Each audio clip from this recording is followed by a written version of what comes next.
And welcome back to Who Would Win. Today's Who Would Win comes to us from Ghost the Reaper DH47, who asked the immortal question, the age-old question, the question everyone wants to know about, probably the couple hundred who watch this video: Pennywise versus Cartoon Cat. Now, Pennywise, if you've been watching this channel for any number of time, you know is no stranger to this channel. I can pretty much recite his fucking backstory backwards if I had to.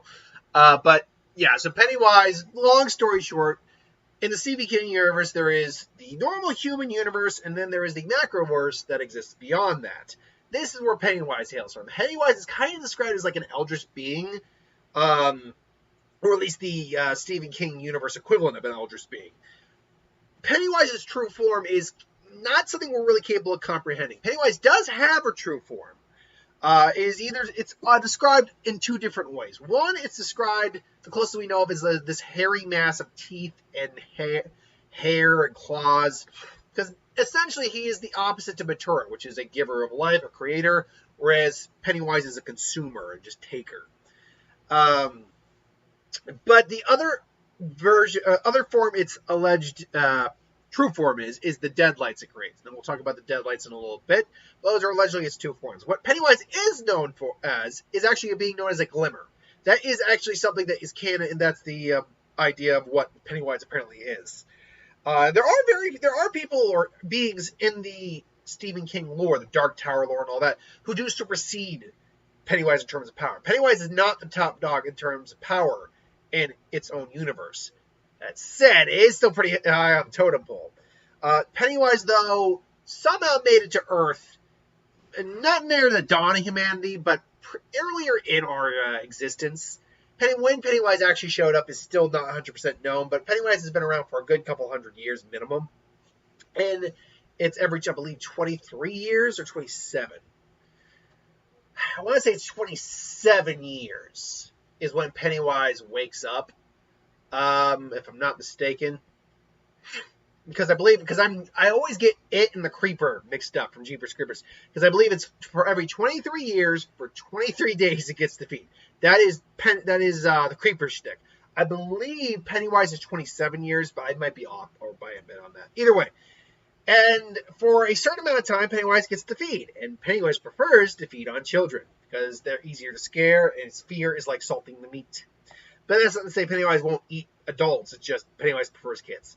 Pennywise, though, basically, it's hard to basically describe how Pennywise is, because Pennywise technically doesn't exist completely in our world. The Pennywise you see in our world is actually just an extension of Pennywise in its world, technically. Although you can still defeat and kill the version of Pennywise you see in the real world.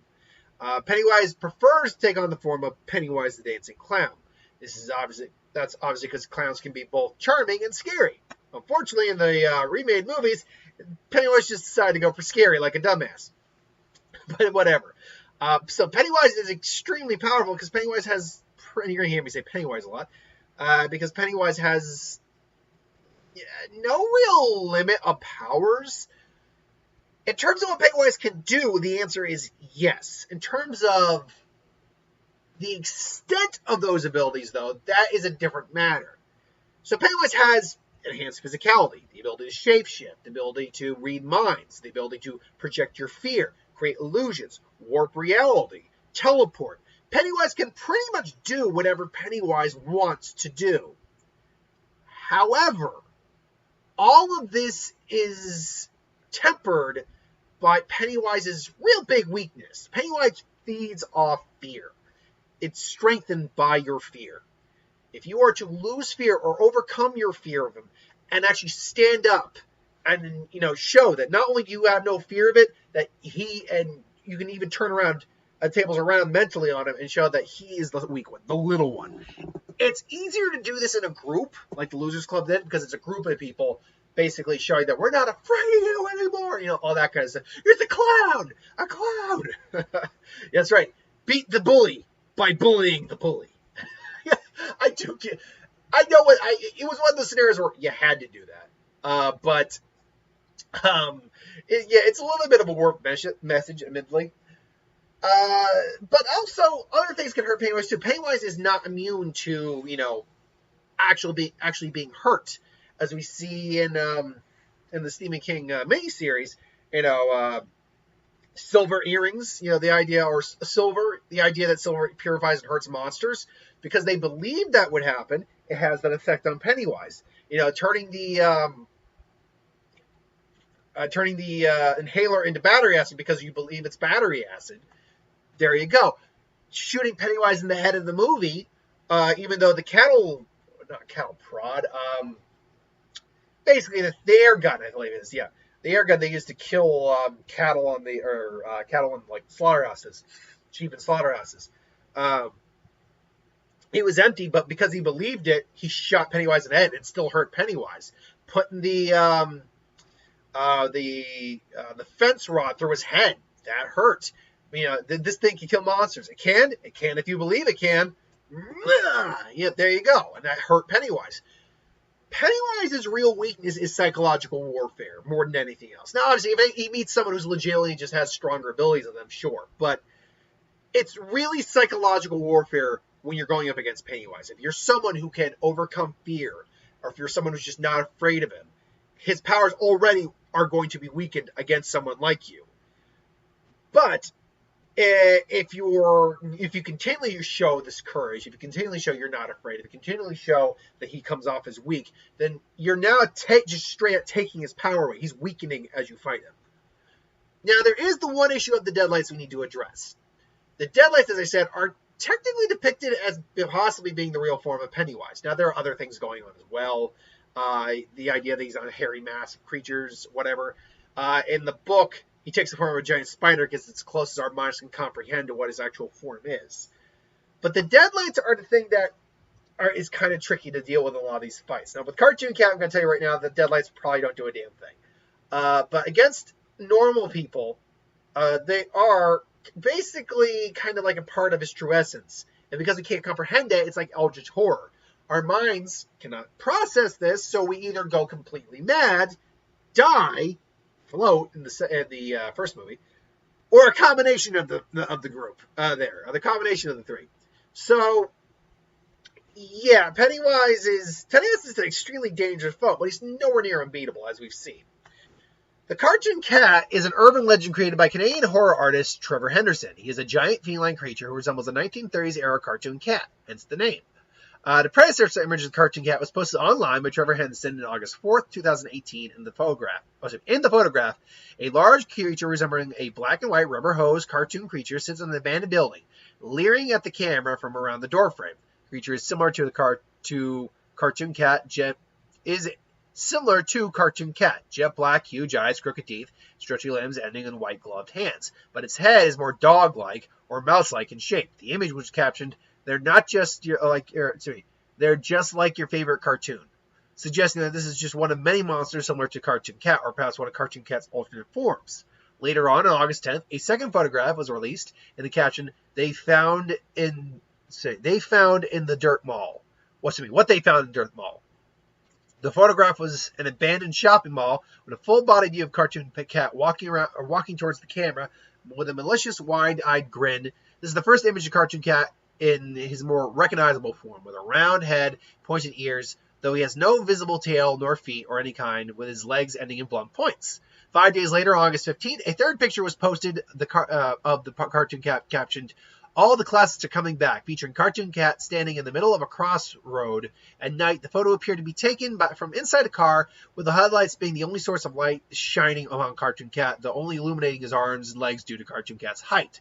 This is only the photo thus far where Cartoon Cat has visible legs consisting of a simple void with no toes, and a long hose-like neck stretching down the ground with his head slithering off towards the side of the car, appearing to have either extremely dilated pupils or possibly hollow eye sockets.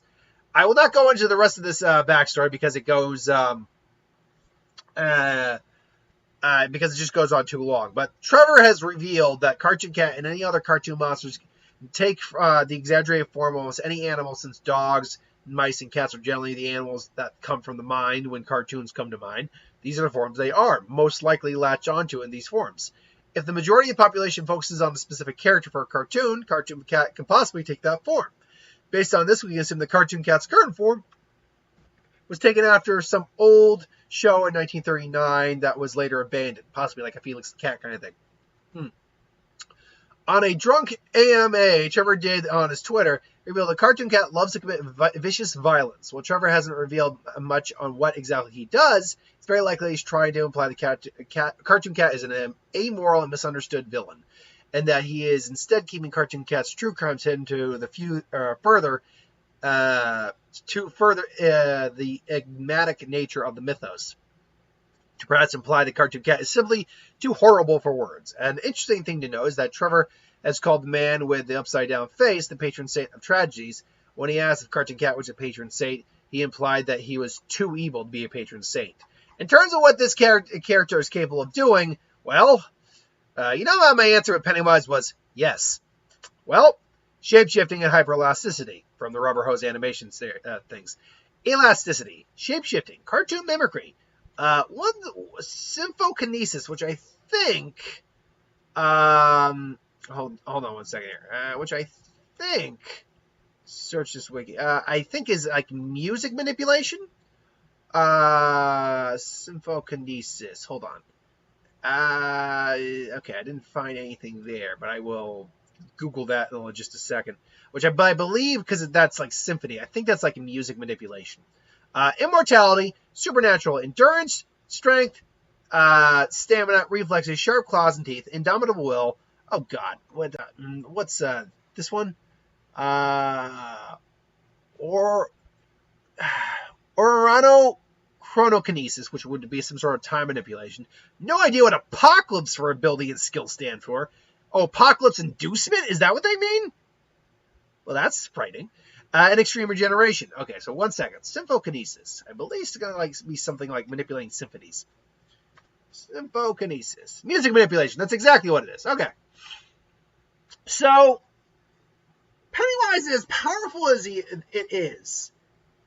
Like I said, its main weakness is to go up against individuals who are not only afraid of it, but could easily just show that Pennywise is not as powerful as Pennywise thinks it is. Cartoon Cat would be well up that alley of characters who could not only do that, but actually probably scared the living piss out of Pennywise, because there's nothing Pennywise can actually do to kill this thing.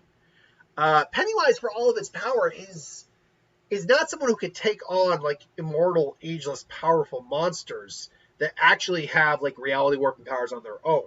Yeah, he's a counterpart of Maturin, and therefore probably roughly equal in power, but that's within the concept of the Stephen King universe. You put him up against someone who's like first off, you put him up against someone, I use about these Thanos for example, and that'd be a perfect example. Thanos would beat the shit out of Pennywise. But you put him up against anyone who comes from a universe where the kind of stuff that Pennywise is not that impressive. You throw Pennywise in a Marvel or DC, a Image comic, a Dark Horse comic. You throw him into those universes, and yeah, Pennywise is a dangerous individual, no doubt about it. There are individuals that are far less dangerous than him. He's definitely someone that you'd want to take care of. But if you were to say, and I'm just going to use a random one here, I don't know, Luke Cage. Let's throw Luke Cage there for a second. And Pennywise, and maybe that's a fight I have down the list somewhere, I don't know. But if you throw Luke Cage, and Pennywise throws the deadlights at Luke Cage, because of everything that exists in the frickin' Marvel Universe, and because he's already superhuman, and what he's already had to deal with, like the Purple Man and stuff like that, the deadlights might make him a little crazed, but it's barely going to do anything. It's not going to kill him, that's for certain. So, yeah. And so I say that because someone like the Cartoon Cat is just a being who is nowhere near,